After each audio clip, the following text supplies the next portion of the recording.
let's get right to the business. Read these headlines. This album must be gone. This album must be gone. Classic album. Classic album. Come to Hip Hop Podcast.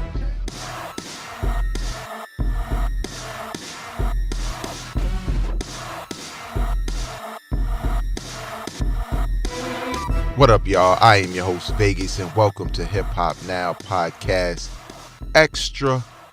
Don't forget to subscribe, look up, search, whatever you got to do on iTunes Podcast, Stitcher Radio, SoundCloud.com/Hip Hop Politic, and many more to come soon. You know what I'm saying? You got to spread that love. I do appreciate the love I got on the last, hold up, my mic is just moving closer and closer by itself. What's going on? But you know what I'm saying? There was a lot of love shown. I did a extra podcast. And if you don't know, you know, and you've heard this podcast before, this is your first time. The extra in the title is when I take one topic and really talk about that one topic, you know, as opposed to the weekly show where I'm talking about all the news that happened in the world of hip hop. And, you know, I did a podcast on SoundCloud and their new service, SoundCloud Go. So check that out. You know what I'm saying? There's other episodes up there. Don't be afraid. Don't be afraid to listen to old stuff. Because sometimes, you know, you may have missed some things and, you know, you get a perspective on it. You get my perspective, but, you know, you get to build your own based off of my conversation about it. You know what I'm saying? There's a lot of hip hop podcasts out there. There's a lot of competition from, you know what I'm saying, former execs and former, you know, people in charge of magazines. Shout out to Rap Radar. I just checked out the Kareem Burke's interview they did. That was dope. And you know, there's rappers with podcasts, so you know, it's a lot there. So you know, I have to separate myself in some ways because I'm not the most famous brother in the world. You know, a couple people know me, couple people, you know, but it's about the content and what you walk away from, you know, in these episodes.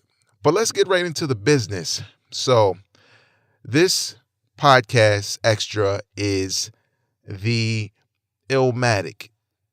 And when I say that, I'm not just going to sit here and gloat about the album and things of that nature, but it's going to be the type of podcast that I could have done a long time ago.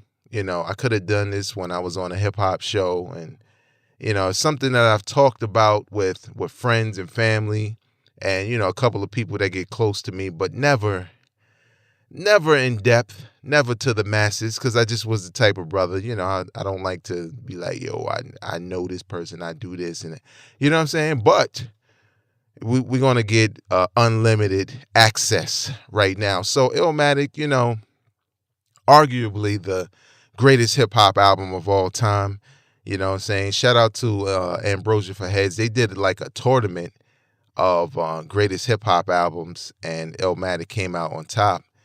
And for me, you know, like even seeing that, and as much as I've heard it and come from the mouths of fans to other artists to just people in general that enjoy hip hop, even some cats, you know, who are young, who wasn't around during those times. It's just one of those things that's just amazing because I'm so close to the story of that album. Now, no, I wasn't A&R. No, I wasn't, you know, in the studio or, you know, wrote any lyrics. Like, I wasn't a part of it in that respect. I was a part of it in the respect of, you know, my cousin being Ill Will, who is William Graham Jr., rest in peace.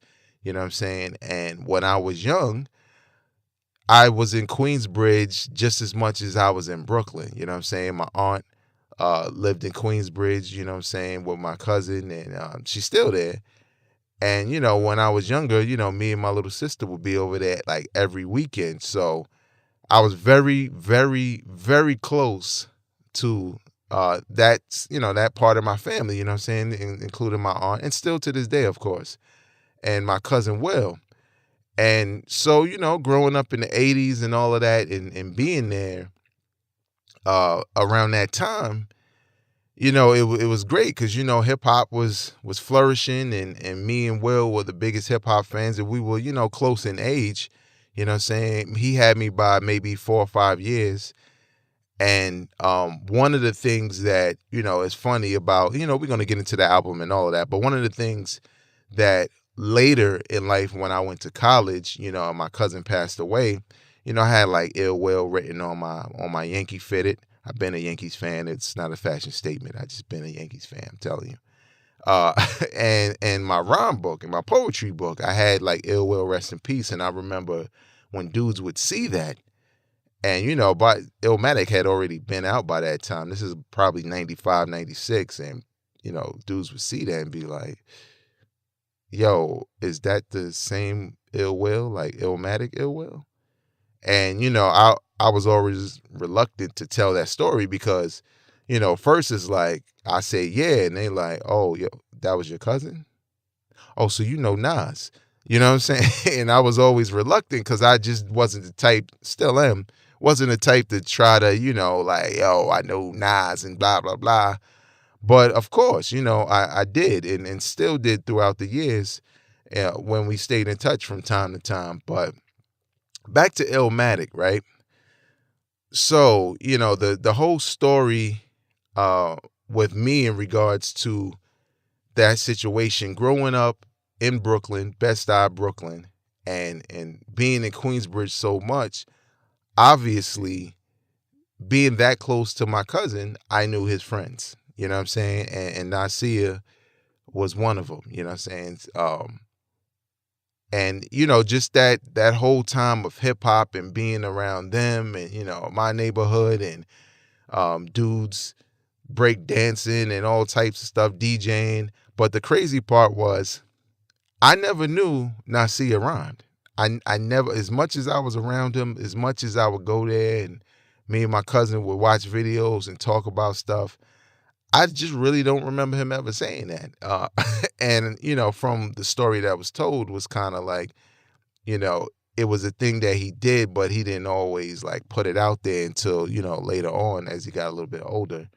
But, me personally, I wasn't that aware that he, not only that he rhymed, but that he took it that seriously. And when, when you're kids, he was cool. Like, you know what I'm saying? He was a cool dude. He was my cousin's friend. My cousin was like my big brother. So, I looked up to him. So I looked up to all his friends and I would hang around them when I would come around. And, you know what I'm saying? It was just dope. It was 80s and, it was, 90s. And it was more of a inspiration, obviously, to some of the things I went on and did as far as hip hop goes and, this podcast and other things. But, it was just one of those environments where, yeah, it was in the hood and yeah, things were bad and we all had situations that wasn't always happy, but we made the best of it and kind of connected through, our love for the music, our love for like Big Daddy Kane and the Juice Crew and the whole, the Queensbridge versus, I'm not even going to bring out what happened recently. I'm not even going to go there, but the whole Bridge is Over versus Queensbridge. And funny story about that, like, I remember, conversating about that whole battle. And I remember when the Bridge came out and, it was dope. And, me being from Brooklyn, I'm just kind of like, oh, man, it's popping out here, the park jams and I saw Shan. I'm hyped, And I remember when South Bronx came out and, my cousin Will was like, like, yes, that shit is whack and blah, blah, blah, Queensbridge and this and that. You know what I'm saying? So, because I'm neutral, I'm from Brooklyn, I'm just, probably somewhat siding with Queensbridge because it's like my second home. But man, when I heard the Bridge is Over, I remember I couldn't wait to get the QB, to get to him, just to be like, yo, you heard this shit? And and he was visibly heated because he knew it was hot. And I remember when Shan had a response or something like that, it was terrible. Like, my cousin was hyped too, like, yeah, Shan got a response, it's better. And I heard that, it was like, nah, it put it this way. The Bridge is Over was Ether before Ether. And MC Shan's response to that was super ugly, where it was like, oh, you're getting a little personal, and this is whack. You know what I'm saying? So it's one of those things where, it was just hip hop, and even though it was battles and stuff like that, for the most part, as far as I know, it was on wax, and it was just a dope time. And as we started to get older, you know what I'm saying, and of course them getting much older than I was, um, things would change a little bit. Neighborhoods would change. Guns is in the neighborhoods and things of that nature. And I remember the day my cousin was murdered, you know what I'm saying? Or the night he was murdered. Because, like I said, I was in QB almost all the time. And I was actually there that day. And I remember, like, during the day, walking, from the train station, walking across the basketball court through the projects, and who I see on the bench. I see Nas, I see my cousin, I see I think Mike, who went, he was Grand Wizard, with the Bravehearts. And so I'm saying what's up. They showing me mad love, and you know what I'm saying? And I'm like, yeah, I'm here for the weekend, blah blah blah. And I remember my cousin Will saying, yo, we going to see this is how it's a throwback. Yo, we going to see Alien 3 tonight. It came out tonight. You want to come? And for some reason I felt like I don't know. You know what I'm saying? And like me as a kid, I saw the transition in the hood with the crack game and the guns and the violence. And I was never a dude that was shook. Like, don't get that twisted. But I had a brother who also graduated from college. So I was somewhere in between, ready to thug it out, but knowing there's something better. You know what I'm saying? And I could tell, my cousin had been to prison a couple times. Nothing crazy, but, he was changing somewhat, even though he was the same dude. And, everybody was. So for me, it wasn't like I'm scared to go because, I don't know what's going to happen in the movies. You know what I'm saying? It was just one of those things where I wasn't in the mood for it. So it was like, I don't know. You know what I'm saying? So I went in the crib and whatever, time passes. And I remember at one point I was thinking like, you know what? I am going to go. You know what I'm saying? I want to see the movie. They're going to take me. So, when he come in the house, I'm going to tell him I'm going to go. I remember when he came in probably like 8 o'clock or whatever at night. And he walked in, and there's two sides to my cousin Will, right? Where, not that he was some tyrant dude, but there was the funny, humorous, playful side. You know what I'm saying? You could tell he was in a very good mood when he walks through the door. But this night he walked through the door and he was visibly upset. You know what I'm saying? And to the point where when he walked in, he didn't really acknowledge anybody. He kind of walked in, went back to his room, and then went back out. So I felt like, oh, well, maybe, whatever reason he came in, maybe he went to do that. He's going to go back out. And then, maybe I'll hit him again and just tell him, I want to go now. But long story short, you know what I'm saying? The time went, and I figured they probably just went straight to the movie. So it was no sweat for me or whatever. And I remember, going to sleep for the night. And at some point in the early morning, I remember someone banging on the door, like, real loud, and it kind of woke me up. And I remember my aunt going to the door because, I didn't really get up. I'm just, it's the hood, there's no curfew, you know what I'm saying? And I just remember, when my aunt opened the door, some girl saying, you got to come outside. Will's been hurt. So, I overheard that, and I kind of woke up, and, my sister was there. She woke up, and his little brother was there, who I don't remember his exact age. He might have been around 8 or 9, maybe, somewhere around there. I just know he was a little guy.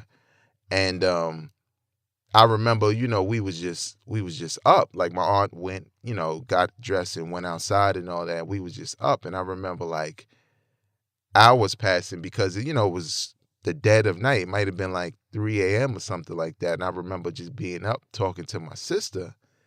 And I remember feeling like this bad feeling because of the vibe of when he came in the crib and how he was kind of out of character, and how he was upset, visibly upset. And to know that, we waking up in the morning now, they like he got hurt.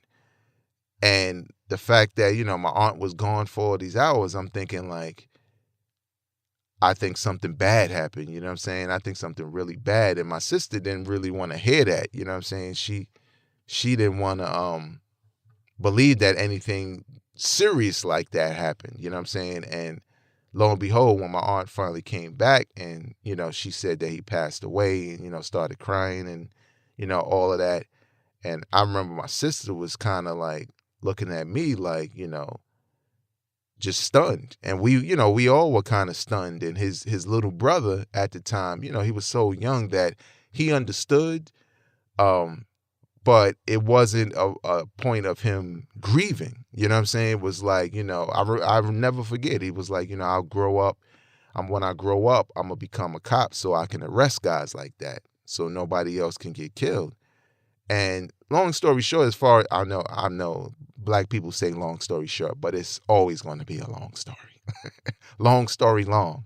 But, I just remember like being told the story of what transpired. And it was a situation with a girl, and, you know what I'm saying, a girl that liked him, but he didn't really like her or whatever. And, to the point where she's playing, but some kind of frustrated with him or whatever and doing things and wound up popping the chain. He spent a lot of money on it. Mind you, I believe he was like 18 going on 19, you spend your money to get that chain. That probably was your whole summer or whatever. And he slapped the girl, he hit the girl or whatever. And of course, that's not the right thing to do, but she wound up calling a dude that she apparently messed with but wasn't concerned with him at that given time when she, wanted to get down with Will. And that dude, came to QB and, long story short, just kind of, found where he was and shot at him, you know what I'm saying, and wound up killing him. And I remember like I went to the wake, and I remember it was just an awkward situation because, of course you have to attend funerals, but even to this day, I'm the type that feels like you should celebrate someone's life and memory as opposed to having a mourning fest where nobody goes to seek any kind of counseling, you know what I'm saying, or therapy to recover from the loss, But when you celebrate someone at their funeral or memorial, it's like therapy, to be honest. You know what I'm saying? Because you focus on who they were and what they brought to this world. And it's not, you're going to cry, you're going to feel sad, but it's about their memory. And I remember like sitting there, looking at him in the casket, Nas and his brother Jungle and all of them coming up to me. And, you know what I'm saying, they was visibly just because, this was their man. And to have something like this happen and, like this is my cousin who I'm so close to, almost closer than my actual brother, you know what I'm saying? And, now he's gone. And it was just an accumulation of not just my cousin Will's death, but, dudes I grew up with kind of being locked up around my age at the time.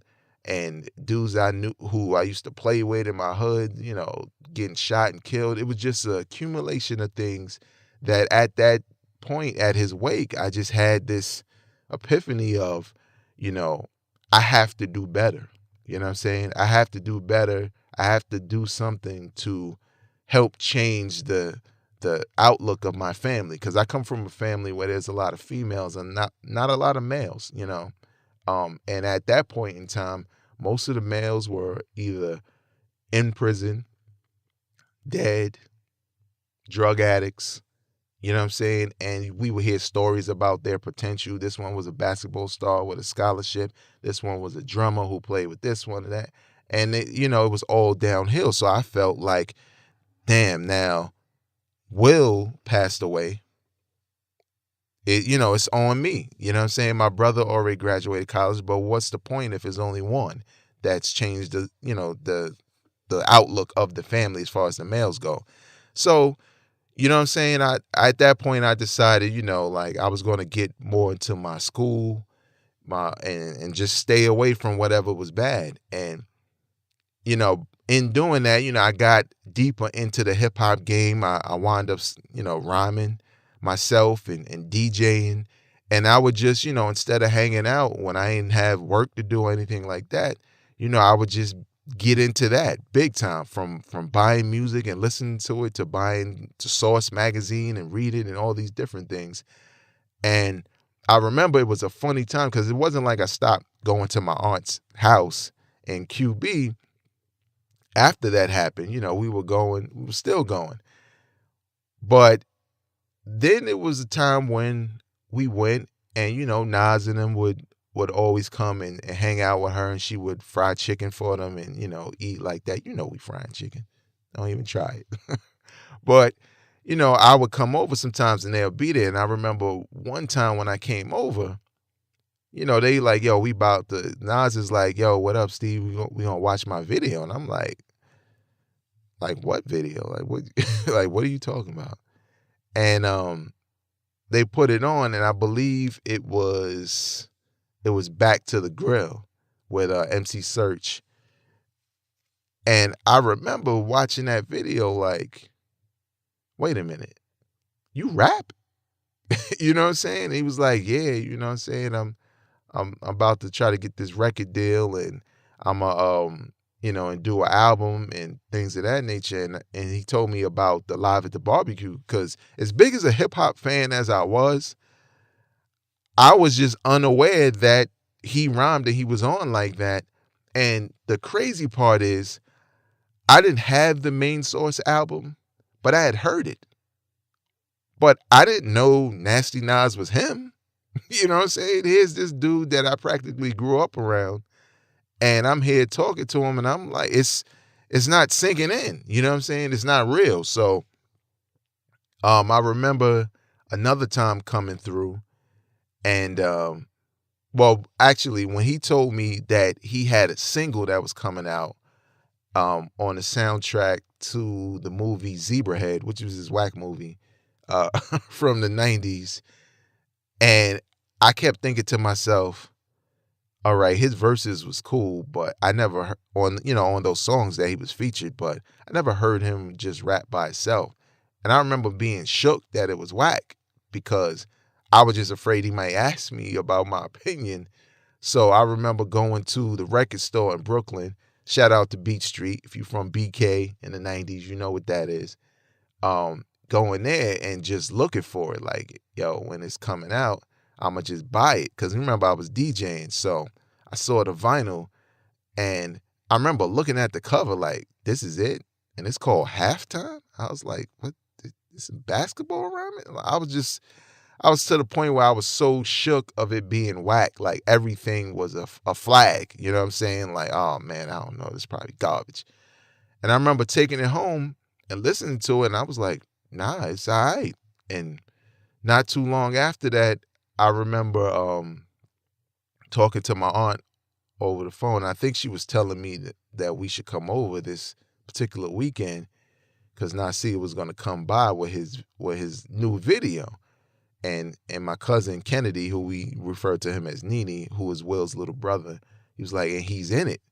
So I was like, oh, word, all right. So we, me and my sister came over there to QB that weekend, and I remember watching it. And, if you watch the halftime video, look that up on YouTube. If you watch the halftime video, it's so connected to Illmatic in a way where, knowing Illmatic was based off of, and really fueled by the death of my cousin Will, looking at the video Halftime, that's like the lead single.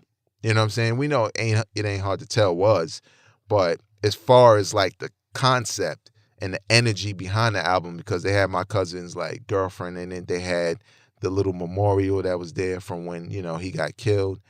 My little cousin is in the video, you know what I'm saying? And it was just one of those things where it was surreal, because it's like, wow, he got a single. Now, mind you, I'm not thinking about the Nas, I'm just thinking about Nasir has a rap song and it's on Video Music Box. That's enough. That's big, to us who grew up on hip hop.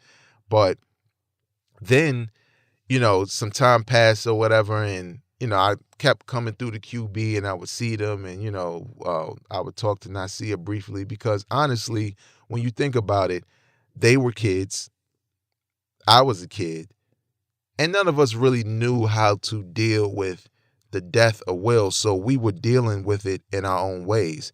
Nasir was really hungry on this hip hop tip, and I was more on on the collegiate side of things, thinking, yo, I'm going to try to do better. And I remember I wound up being like salutatorian of my junior high school for other parts, in NY's junior high school and other places, or maybe they changed it in 2016, I don't know, but it's like middle school.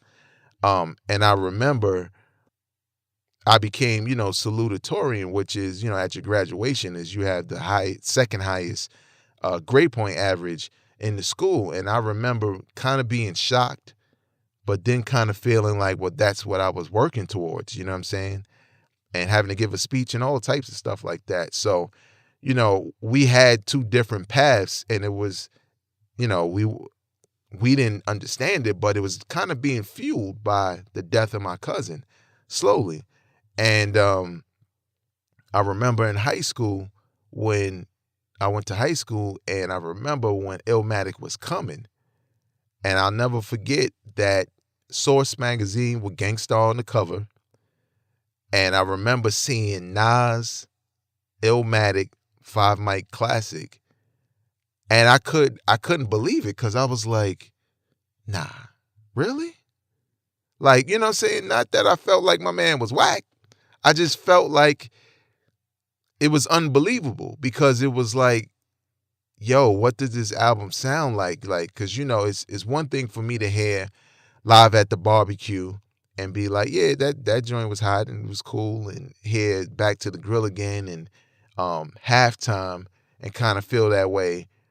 But I was thinking to myself, like, I have to hear it, because this is crazy. This is, how is this happening? And then him connecting, with all these DJs and kind of setting the standard with Illmatic, where back before that, a rap artist worked with a DJ or one producer. That DJ or producer would produce the entire album, and that's how things were. You know what I'm saying? You just work, you got with Marley Marl, you got with, whoever, and you worked with that one producer on an album. And this was the first time you have like an all-star cast. And let me put it in perspective for those that are, too young to really understand the production and who was down with this album. But this is a time where A Tribe Called Quest was huge, and Q-Tip is a producer.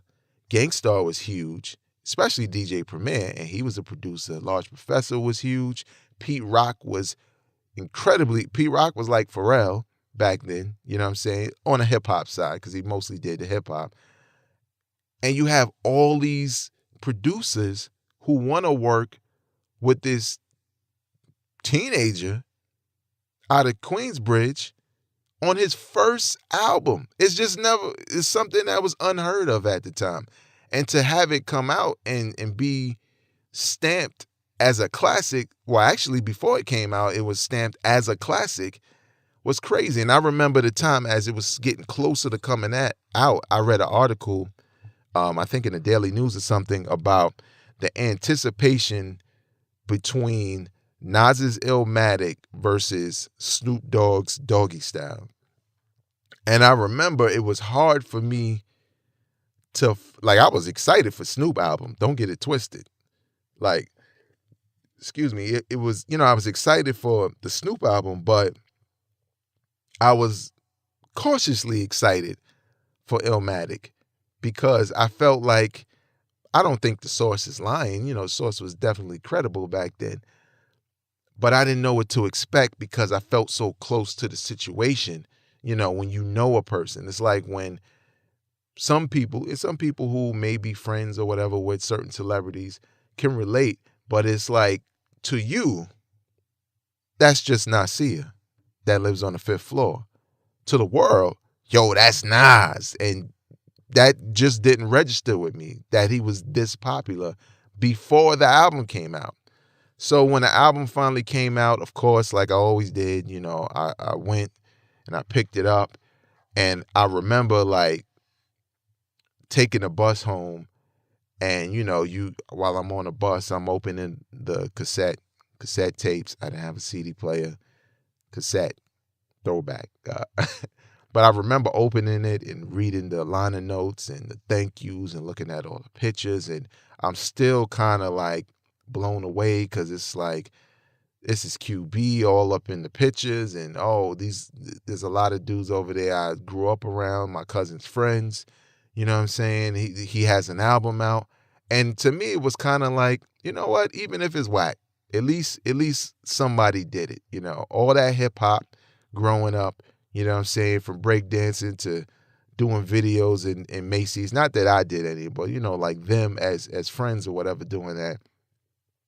And I just remember between reading those liner notes and the article and the album review and the hip hop quotable verse, reading all that stuff and like seeing the explanation in the Source magazine from Nasir about the title Illmatic, and feeling like, wow, he really like did this like for my cousin, so to speak, as a paying homage to him.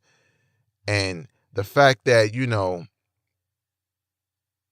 it became a slang word to some people, you know what I'm saying, and the fact that my cousin Will is almost as popular as the album, or as famous as the album because of what fueled the album. And that's what kind of made it a classic to people. But when I took it home and I listened to it, I'm going to be honest, I wasn't that thrilled about it. I didn't know how to listen to it as a fan because I felt so close to the situation. I was looking for things in the lyrics that I could relate to based off of my relationships with my cousin and knowing Nasir and all of them. Now, I'll tell you this, 2 records basically got to me without me feeling like, knowing him is making this experience less joyous. No. New York State of Mind, to this day, I was like, this record right here? If there was ever a record that felt like, sound like 90s New York, like when you hear the old heads like, yo, with Fetty Wap, man, on that 90s with the bars, that's what they're talking about. If there was ever a record that could be the soundtrack, like I know Jay-Z did New York State of Mind with Alicia Keys, but that's the new New York. That's the New York without the Twin Towers. We're talking about New York with the Twin Towers and the tokens, not the Metro cards, the tokens to get on the train and bus. We're talking about old New York, concrete jungle, 90s New York, army fatigue New York. New York State of Mind is that record. It's so much a soundtrack to a time that it was perfect when it came on, how it came on. Pause. But you know what I'm saying? It's that record, and I think when I heard Represent, I was like, oh, now I know why they called them Nasty Nas. To this day, those bars in Represent, the hook is straight up 90s. Represent. That's how they used to do. Like, yo, get in the studio, fam. Like, that's some 90s, yo, everybody in the studio, and y'all, I want y'all to say this.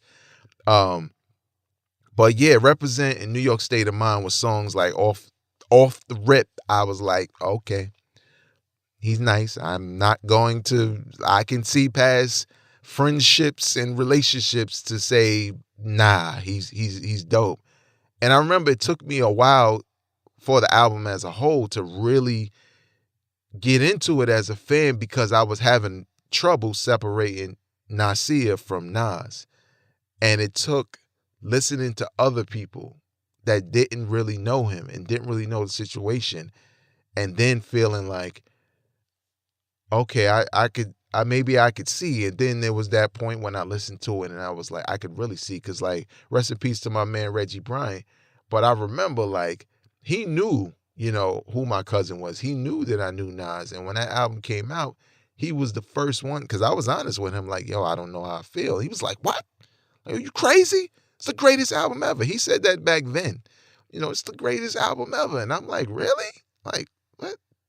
I don't It's better than Kane. Like, I don't what I'm saying? It was hard for me to really think about it like that. But then when I listened and I thought about, what the source was saying, and it wasn't like I had to be coerced. I just had to find that medium to become a fan. And once I did that, yes, it is arguably the greatest hip hop album of all time. And I only say that because I know some people may feel like, well, how? But when you think about it, you think about the timing, the concept, you know what I'm saying? The all-star producers, the fact that he had no guest appearances. The only knock on Illmatic was that it was short. And honestly, the wackest song on there is the One Time for Your Mind record, which to this day I skip. I'm sorry, I just gotta skip it because it wasn't a song where like it's completely garbage. It just was out of place compared to the other ones. All the other songs were like classics. Like, man, I'm ready to listen to Illmatic right now. You know what I'm saying? Just talking about it. But it was just a dope experience to see this happen on this much of a scale, to have people calling it a classic, even to this day, and to know that, like my cousin Will, unfortunately, his death, it did a lot. You know what I'm saying? It accomplished a lot of good. Like, if he could be here to this day and know that an album that was basically dedicated to him, is considered one of the greatest, if not the greatest, hip hop album of all time. You know how hard that would be for him to fathom as a hip hop fan back then? He would have never, he would have never guessed something like that would happen. He knew his man was nice, but he would have never guessed that it would be so big, to the point where, when people find out that that's my cousin, and that, how close we were, and how me growing up around Nas and all of them, also, he's just as famous because of it. You know what I'm saying? Like, people recognize those pictures. And one of the things, I want to touch on before I end this, because, it's going to be a little bit of a longer one, but, it's Illmatic, what you want. But when I saw for the first time, and I don't know if it's going to be the last time because it's very hard to watch, but Time is Illmatic, the documentary about Nas and the album Illmatic, and my cousin. And what I loved about the documentary, beyond being connected in those ways to everything that was happening, is just how it speaks about young black men at that time. You know what I'm saying? And the relationships, or lack thereof, we all had with our fathers. You know what I'm saying? That's really key. You know what I'm saying? Because a lot could have been different. You know what I'm saying? A lot could have been different for Will, could have been a little bit different for Nas. It could have been different for myself, and others. You know what I'm saying? And watching that documentary it was excellent for those reasons. It was very hard to watch at one point because, honestly, watching it, I was into it, and it brought back a lot of memories and a lot of personal memories, knowing like, hey, I was there that day. Yeah, oh yeah, I remember that. And I remember talking about this. And I remember, debating that. And it's one thing when you're used to seeing pictures of a loved one, or even a friend, you know what I'm saying? Versus seeing a video, because watching that, I didn't realize they were going to have video footage of my cousin. And to be honest, that's the first time in a long time I've actually seen him alive and moving. It's different when you're looking at photos and you're reminiscing over photos, and plenty of them have been in videos and things of that nature for Nas. But when you see video, it kind of brought it all home, you know what I'm saying? And I was just glad and proud of that documentary, because not only did it pay homage to a classic in the creation of it, but it spoke to a lot. It spoke to where Nasir came from it. And I feel like for all of the dudes that was like in those liners that were in prison or dead or something else that Jungle was pointing out, there are some of us like myself that went on, and Nas, that went on to do better things, to change the landscape of our families, you know what I'm saying, and who we are as black men. And one of the things I'm probably most proud of, because that fateful night when my cousin was killed, and I told you, my younger cousin Kennedy was a little guy. My thought also with getting into the academics was I have to set a better example for his little brother, because he's not here. He's not here anymore. And I don't want anything to happen to my little cousin. You know what I'm saying? Like, Will would protect me. You know what I'm saying? There was fights and he would be right there. You know what I'm saying? And I felt like I needed to protect his brother, but I needed to protect him on a different scale. You know what I'm saying? I needed to do something, to be an example that he can feel like is attainable, you know what I'm saying, as far as his goals. And, that little ill will, he make more money than me to this day, you know what I'm saying? And he has a college degree, and he's an accountant from QB. So, like I said, Will can come back and see one of his best friends, a huge star, classic album, one of the best albums of all time. See me, you know what I'm saying, still carrying on tradition, working in radio, still talking hip hop, still doing what we used to do in QB, whether it's on the benches or in the hallway or whatever. And see his little brother grown up, you know what I'm saying, accountant, married, with a child, successful, in a light that we couldn't imagine as kids. Because when you in that trap, you know what I'm saying, you don't imagine these things, man. And when you think about the inspiration that Illmatic was, not only for myself as far as seeing somebody I know succeed and be successful, but just the success as far as the people it touched, the people who still feel to this day, it did something for hip hop that not a lot of people can say. You know what I'm saying? Wu-Tang did something, but they did something different. Jay-Z did something, but he did something a little different. Biggie did something, you know what I'm saying? Snoop did something different. Ice Cube. All of these artists contributed in their own ways. But for Illmatic to kind of stand above them in some people's list of greatest of all time, and to know where it came from, it's just dope. It's dope to think about. It's, I'm so proud to have played a part in it in some way. Because no, it ain't you can't go look in a line of notes and be like, yeah. And, I would like to thank Vegas for, going to the store for us during Illmatic sessions. It's nothing like that.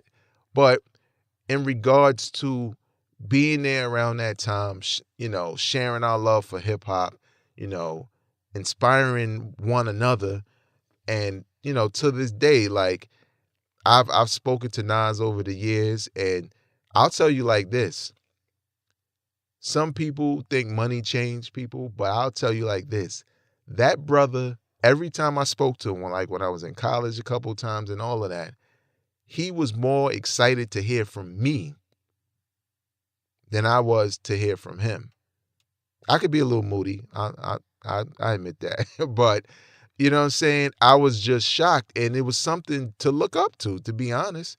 Because, you know what I'm saying? Like, here's this man, by the time, a couple times I spoke to him, he was 3, 4 albums deep, 5 albums deep, successful, rich.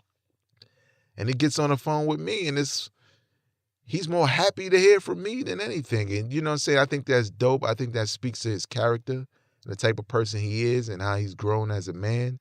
And I feel like, with Illmatic, with Nas, with myself, with my little cousin, it's all an example of how anybody can make it out of any situation.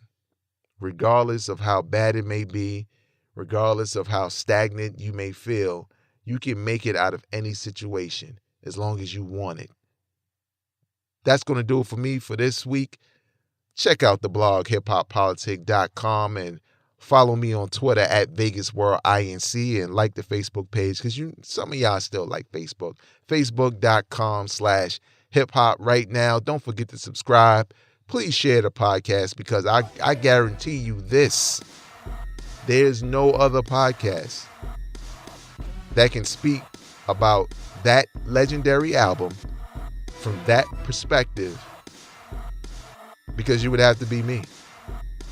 There are other people who can speak on it, but it's just coming from a different area, you know what I'm saying? And I'm just glad I was able to get this out. So please share, you know what I'm saying, with people who may be interested, people who've never heard the stories in connection with the album Illmatic. And until next week, y'all, I'm not a critic. I'm a fan. Peace.